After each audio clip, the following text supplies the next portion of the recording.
Hey there, I'm Sadie, founder and CEO of Bread SRSLY, here to tell you about our delicious food service offerings. As far as toasting the bread, you will want to test out your toaster. I like a low and slow, about a 3 to 4 minutes to toast the bread.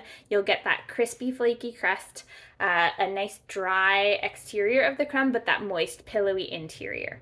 Now, if you're making sandwiches, we always recommend toasting the bread first before you turn it into a sandwich. And what that does is it prevents the bread from getting soggy in the sandwich. So, how many times have you made or had a gluten-free sandwich that just crumbled to bits when you served it?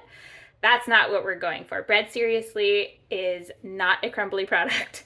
So, toast it first. It can be a light toasting for this one.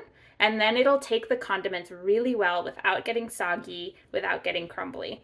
So toast it first, turn it into your sandwich. Then it can be, pressed in a panini press, but it doesn't have to be. It can just, stay that way, wrap it up. It'll be good for a few hours, hold that nice texture. Of course, assuming it's held in a food safe manner. Here is a Pullman slice toasted. So you can see the crust is a little bit more golden. You can hear it's pretty crispy. And the surface, it's got a nice toast to it, but on the inside, it's still nice and soft and pillowy. So it won't just like crumble to bits when you break it. And that's what makes it hold together as a sandwich. Now, some people have a hard time with this the first time they try it because it is like a rather moist texture that you're not necessarily used to from glutinous bread or even from other gluten-free breads, which are so dry and crumbly. So you might want to give it a little extra time in the toaster to take care of that. But I also recommend taste it a couple minutes after it's been toasted, and it should even out quite nicely.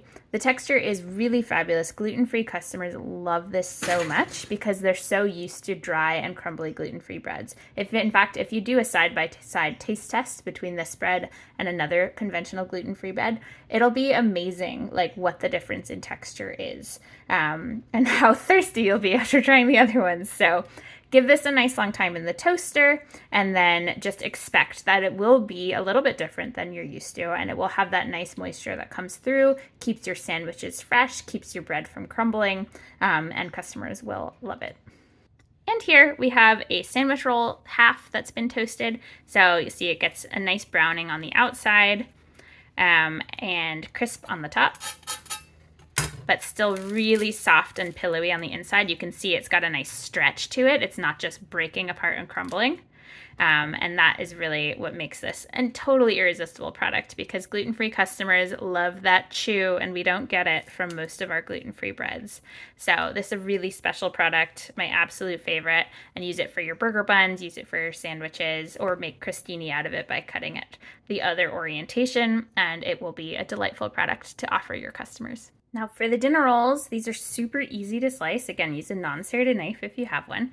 When you're heating these, you can either heat them already cut in half or whole. And when you're heating them whole, you want to make sure that they're heated all the way through. So they'll be pretty crispy on the outside.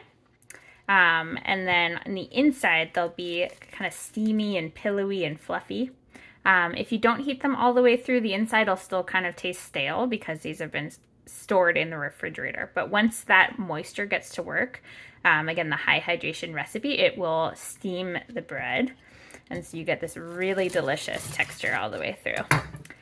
So again, this is exactly how you would want to prepare it for a bread basket. Just heat it whole, either on a sheet pan in the oven or in a toaster or toaster oven. Make sure that your dishes and surfaces are all gluten-free to avoid cross contact with wheat, barley, and rye. And then you get this beautiful steamy texture. Goes perfect with butter or jam or whatever other spreads you're offering with your bread baskets, etc.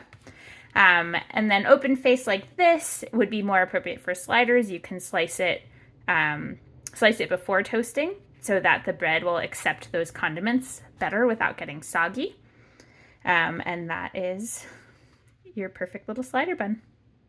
And if you're making something like croutons or crostini, same deal, just play with your toasting. So for croutons, low and slow, something like a 250 in the oven for an hour, just to dehydrate it would be perfect. Might need more than an hour depending on your settings and whether you have convection or not.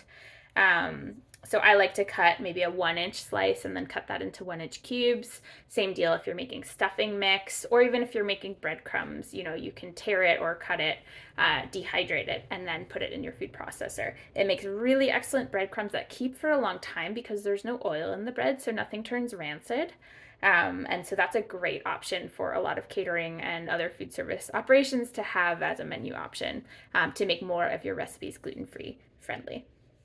And of course, always make sure that when you are serving gluten-free guests, you're following a good food safety protocol in terms of preventing cross contact with gluten containing ingredients and surfaces. So thank you for watching this video. Feel free to direct any questions about our products over to our team, and we will be happy to talk to you about preparation, storage, everything else.